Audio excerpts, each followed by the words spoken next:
اور پریشانیوں کے اندر گھرے ہوئے ہیں۔ حالانکہ اگر دیکھا جائے تو اسلامی مملکت کے پاس سب کچھ موجود ہے۔ ملک پاکستان کو دیکھ لیجئے، کیا طاقت ملک پاکستان میں نہیں ہے، کون سی قدرتی چیزیں جو پاکستان میں نہیں ہے، لیکن کمی کیا چیز ہے، کیا ایسی کمی ہے کہ جس کی وجہ سے جو ہے آج مسلمان جو ہے پریشان ہے اور وہ ذلت و رسوائی والی زندگی گزار رہا ہے، اور بے برکتی والا معاملہ بھی ہے۔ جس کو اٹھا کر دیکھیں کہ پریشان ہے، کھانے کے لیے نہیں ہے۔ ابھی زکوٰۃ یہاں راشن دینے کے لیے اعلان کر دیا جائے تو شاید یہاں سے لے کر روڈ تک جو ہے نا لائن لگ جائے۔ یہ مسلمان، حالانکہ ایک وہ وقت بھی تھا مسلمانوں کا کہ جس وقت کے اندر مسلمان دینے والے تھے، لینے والا کوئی نہیں تھا۔ عمر بن عبدالعزیز رضی اللہ تعالیٰ عنہ کا زمانہ دیکھ لیں۔ عمر بن عبدالعزیز تقریباً 2 سے 2.5 سال کی آپ نے حکومت کی، اور اس وقت بھی یہی معاملہ تھا۔ جب آپ خلیفہ بنے اس وقت بھی حکمرانوں کی یہی حالت تھی، کرپشن والے معاملات تھے، لوگوں کے مالوں پر قبضہ کیا ہوا تھا، لیکن آپ نے آ کر نظام مصطفیٰ کو قائم کیا۔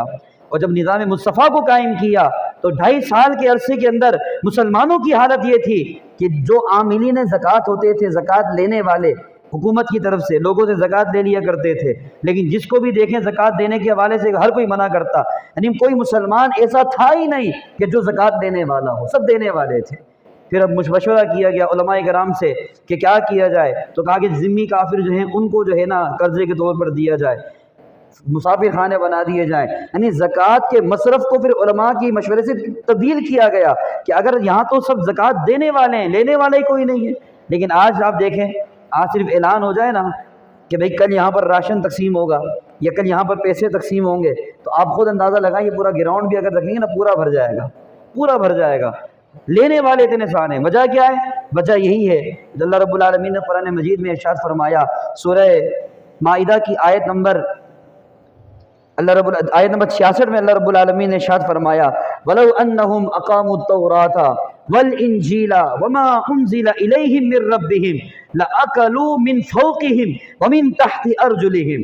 اللہ رب العالمین نے فرمایا یہودی اور عیسائیوں کے بارے میں، اہل کتاب کے بارے میں، کہا کہ اگر یہ اہل کتاب توریت اور انجیل کا قانون نافذ کر دیتے، اور جو ان پر اللہ کی طرف سے احکامات نازل ہوئے یہ ان کو نافذ کر دیتے، تو پھر ہوتا کیا؟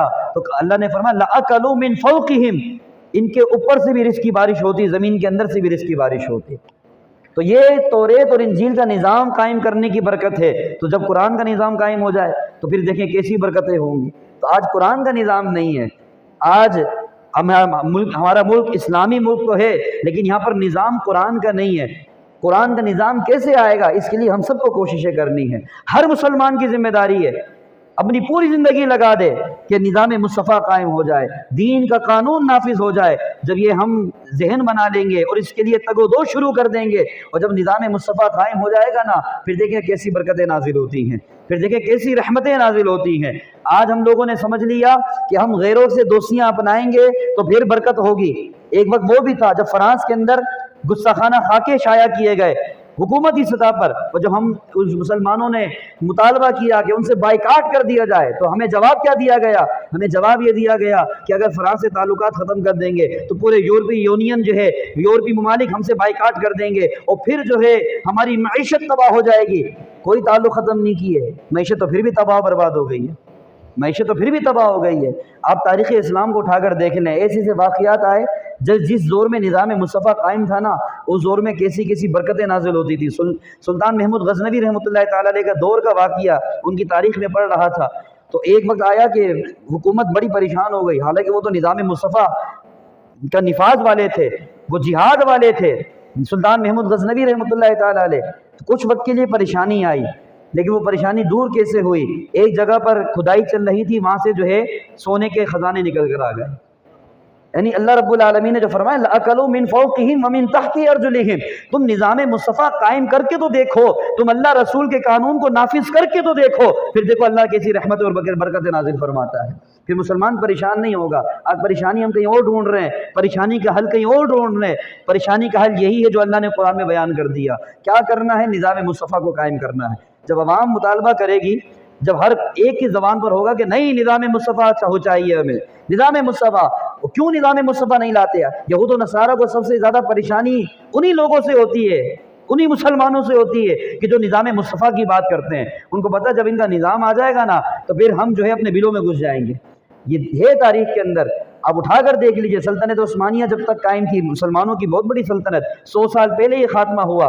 آپ اٹھا کر دیکھیں تاریخ کو، سلطنت عثمانیہ جس وقت موجود تھی اس وقت جو ہے کافروں کی ہمت نہیں تھی مسلمانوں پر ظلم و ستم کرنے کی کہیں دنیا کے اندر.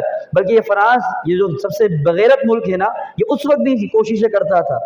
تو یہ سلطنت عثمانیہ کا آخری دور چل رہا تھا، اور آخری دور کے اندر اس نے ڈرامہ بنایا ایک حضور علیہ السلام کی غصہ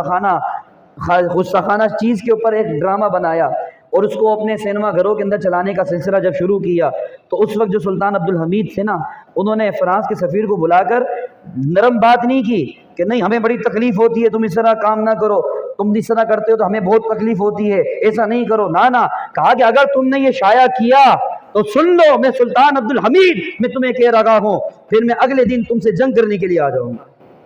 یہ جب کہا نا انہوں نے، وہ پورا انہوں نے ڈرامہ بنایا ہوا تھا، سب کو بند کر دیا. کافروں میں اتنی ہمت نہیں ہے کہ غیرت مند مسلمانوں کا مقابلہ کر سکے. اصل بات ہے غیرت آنی چاہیے، غیرت ہماری ختم ہو چکی ہے. تو آج نظام مصطفیٰ اگر قائم ہو جائے تو یہ سارے مسائل ہمارے حل ہو جائیں. تو آج یہ ذہن بنا لیں اپنی زندگی کے اندر، اور یہ سوچ کر کے انشاءاللہ نظام مصطفیٰ آئے گا، انشاءاللہ دین کا قانون نافذ ہوگا. ہر بندہ اپنے طور پر کوشش کرے. اب بولے ہم لوگ کیا کوشش کریں؟ اپنے گھر والوں کا ذہن بنائیں، اپنے دوستوں کا ذہن. گفتگو تو کرتے ہیں نا، آپس میں بیٹھ کر سیاسی گفتگو بھی ہوتی ہے کہ اس نے ایسا کر دیا، اس نے ایسا کر دیا. چھوڑو ساری باتیں، جس کے ساتھ بیٹھو نا بولو یار بس نظام مصطفیٰ لے کر آنا ہے.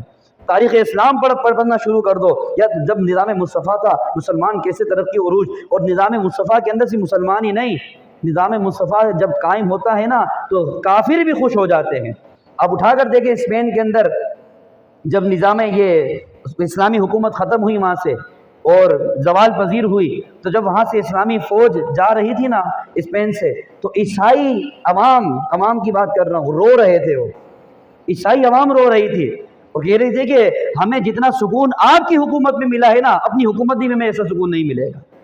تو یہ نظام مصطفیٰ کی خصوصیت ہے، یہ نظام مصطفیٰ کی برکت ہے. تو ہر کوئی کوشش شروع کر دے تاکہ قبر میں جب حضور علیہ السلام کی بارگاہ میں حاضر ہو نا تو ہم کہہ تو سکیں نا یا رسول اللہ آپ کا نظام نافذ کرنے کے لیے ہم نے اپنی کوشش تو پوری کی تھی.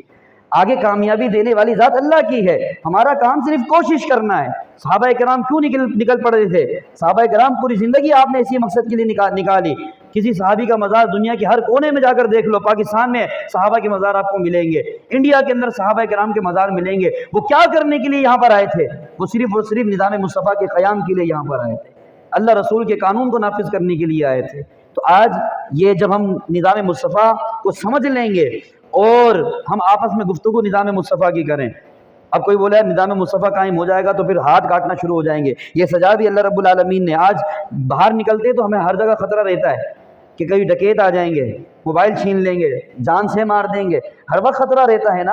اگر نظام مصطفیٰ قائم ہو جائے اور صرف ایک بندے کو سزا ہو جائے، ایک ڈاکو کو سزا مل جائے. سزا کیا ہے ڈاکو کی؟ اللہ نے قرآن پاک میں چور کی سزا تو ہے ہاتھ کاٹنا، ڈاکو کی سزا اس سے بڑی ہے. اللہ نے فرمایا انما جزاء الذین، یہ سورہ مائدہ کی آیت نمبر 33 میں کل ہم نے تلاوت کی تھی.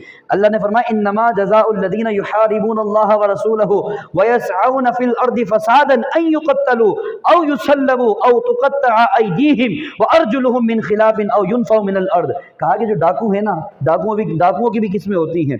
تو کہا کہ حاکم اسلام کیا کرے؟ ان کو قتل کروا دے یا سولی پر لٹکا دے، یا پھر ان کے ہاتھ اور پاؤں کو برخلاف کاٹ دے، سیدھا ہاتھ الٹا پاؤں یہ کاٹ دے. اور سزا جو دی جاتی ہے نا، یہ اسلام کے اندر یہ دستور اسلام یہ چاہتا ہے کہ جو سزا ملے سب کے سامنے ملے، مجمع کے سامنے ملے. کیونکہ اسلام کا مقصد کسی کو سزا دینا نہیں، اسلام کا مقصد ہے سزا کے ذریعے دوسروں کو عبرت دلانا. اب مجھے بتائیں ایک کو سر عام میڈیا کے سامنے، آج تو میڈیا کا دور ہے نا، میڈیا کے سامنے ایک ڈاکو کو حکومت سزا دے دے اور اس کے ہاتھ پاؤں کاٹ دے، تو مجھے بتاؤ کسی کی ہمت ہوگی دوبارہ ڈکیتی کرنے کی؟ ایک قاتل کو جو ہے سولی پر لٹکا دیا جائے، پھر دوبارہ کسی کی ہمت ہوگی؟ اس کو دیکھ کر لوگ عبرت حاصل کریں گے، نہ اگر میں نے کیا پکڑا گیا تو پھر یہ حالت میری ہو جائے گی.